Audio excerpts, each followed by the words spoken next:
We're addicted to aesthetics, and not in the silly, oh, I love pink way, but in the way that it is genuinely damaging to our brains.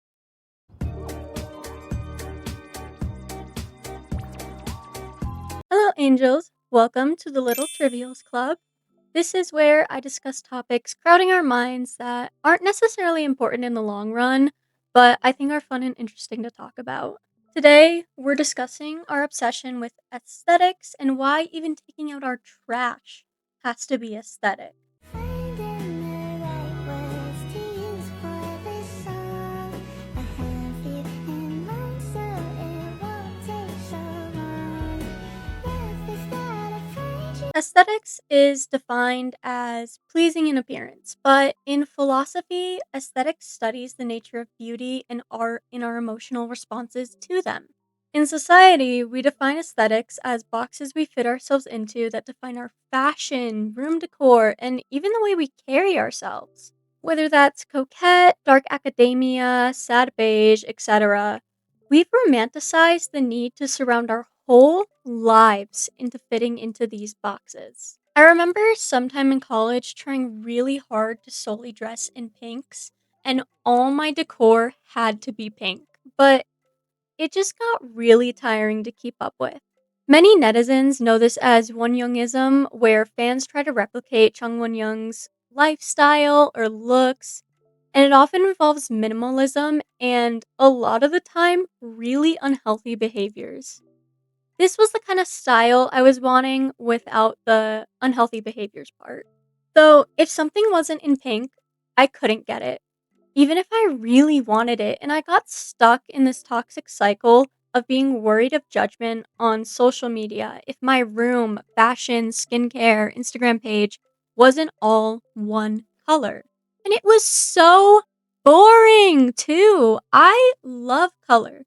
And my life lacked it because I wanted to fit into this box. And you're thinking, Evie, well, you're wearing pink right now. But pink is just my favorite color, and I've grown to just genuinely love it over the past years. So, if it's so miserable to keep up with, why are we so obsessed with it?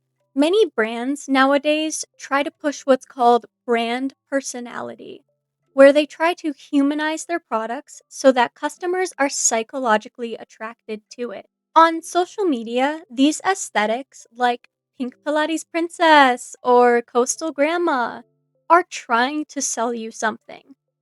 And it's a lifestyle that you realistically cannot upkeep, especially with how fast people rotate through these aesthetics in the name of popularity. Every other second, we're pushed to buy the $100 Lululemon leggings or the $1,000 workout bag because it will totally help you become a healthier version of yourself. Now, generally, it isn't unhealthy to follow a trend. In fact, the push for holistic health has encouraged many to actually take care of themselves. Though, when you're worried about your trash bags being non aesthetic, that's when we see a problem. Now, I have a degree in neuroscience, so the innate way people exist is super cool to me. Pertaining to this topic, I wanted to discuss the dopamine reward system. There's this dopamine reward loop in our brains involving the mesolimbic dopamine pathway, with structures like the ventral tegmental area and the nucleus accumbens. When someone engages in behaviors that are pleasurable, the brain releases dopamine to then encourage repetition of these behaviors. Though, when this system gets hijacked by what's called artificial stimuli, whether that be social media, drugs, etc., the dopamine balance is disrupted and we become addicted. And fun fact, you can become addicted to practically anything as long as it triggers this pathway. So, netizens log onto the respected social media platform, see these perfectly curated videos of people's perfectly curated lives, and then fall into a rabbit hole of how do I become like this. These are some things that, in my opinion, make the clean girl aesthetic. Everyone's talking about how they're Pinterest trained, but no one's talking about how they actually became that way. Soon enough, their entire explore pages are filled with videos just about this aesthetic. When they see this aesthetic, it triggers their brain to release dopamine, and thus becoming addicted to the feeling they get when viewing these posts. But Evie, how can I tell if I'm addicted versus just enjoying something? There's a key difference. Enjoyment enhances your life. Addiction disrupts it. If buying clothes that are pastel genuinely brings you joy, you won't get anxious when purchasing clothes that aren't.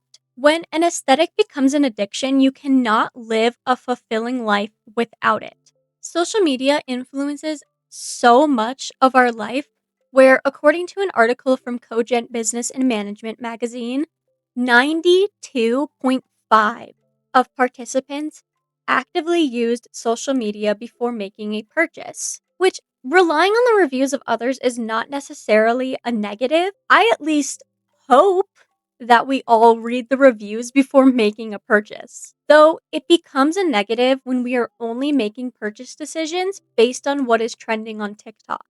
You should not follow a diet simply because it contains aesthetic foods or whatever that may be.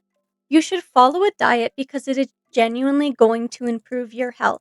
So, where does that leave us? Of course, follow whatever aesthetic you want and experiment with styles, but don't make it your entire life.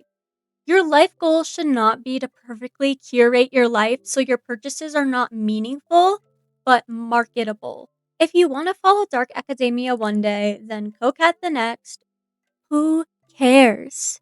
The only person you should aim to be is yourself. If you enjoyed this video, please leave a like and comment what your favorite but most unrealistic aesthetic is. That's all for today. Bye!